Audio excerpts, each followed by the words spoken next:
turn now to my next guest, Jamie Alexander, a Canadian who has been living in Puerto Vallarta for close to 7 years. He did register with Global Affairs. Jamie, thank you so much for taking the time to speak with us. Before we get into the nitty-gritties, can you describe for us this morning how it feels? Has the atmosphere changed? Do you agree that it feels a bit more calm now? Yes, I couldn't agree more.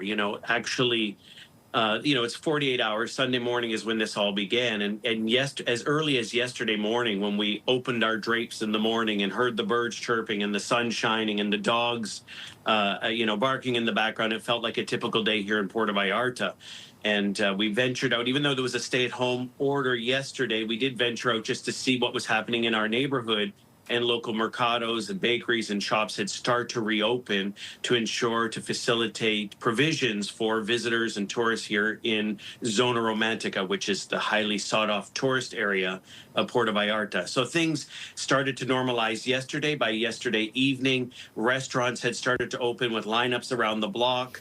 And then today, the announcement was made late last night that today businesses would resume and things would open, including restaurants, local shops, etc. And as we made our way out on our morning walk, we did see quite evidences of all that reopening this morning. Jamie, thank you for that. And again, thank you for all your pictures as they back up what you're telling us, that things are feeling better. As you showed, as you documented, there are long lines outside restaurants. I'm wondering, in all the time that you have spent there, have you ever gone through what you experienced on the weekend in terms of your own personal safety? Have you felt safe there in Mexico all these years? Well, factually, we've been coming here much longer than the time we've resided here. And yes, I can say that it was a bit unnerving. And somebody asked me about it. Well, have you ever experienced anything like this before? And I was a resident in Toronto for years. And during the G20 summit in 2010, we saw very similar things, turning over cars, burnt police cars, all this sort of warlike atmosphere. But the reality is that has subsequently changed. I mean, this was maybe a 12 to 18 hour grotesque protest, if you will, in some ways. But really, in the late hours of Sunday, just before midnight, things were very calm. We woke up yesterday morning to the city be very calm, with no smoke on the background, no smoke in the air, no more burning vehicles. So really, things have subsided greatly. And truly, based on our walk this morning along the world's famous Malecon, or Puerto Vallarta's world famous Malecon, people were out jogging and, out with their dogs and their pets. And it felt like another day here in Puerto Vallarta.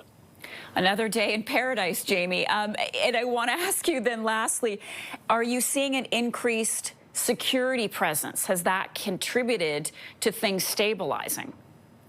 We did, especially on Sunday. We saw the Army troops arrive. We saw naval ships arriving. There was definitely a sense that, the militia or the military or the Mexican military was present.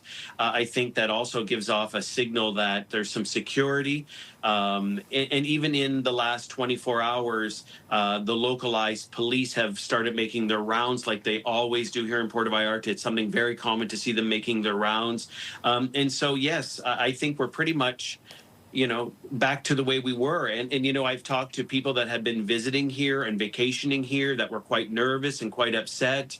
And now, talking to them 24 hours later, they think it's the same place they were when they started their vacation 5 or 6 days ago. That is great to hear. Jamie, thank you so much for taking the time to speak with us today. Jamie Alexander is a Canadian living in Puerto Vallarta. All the best to you. Please stay safe.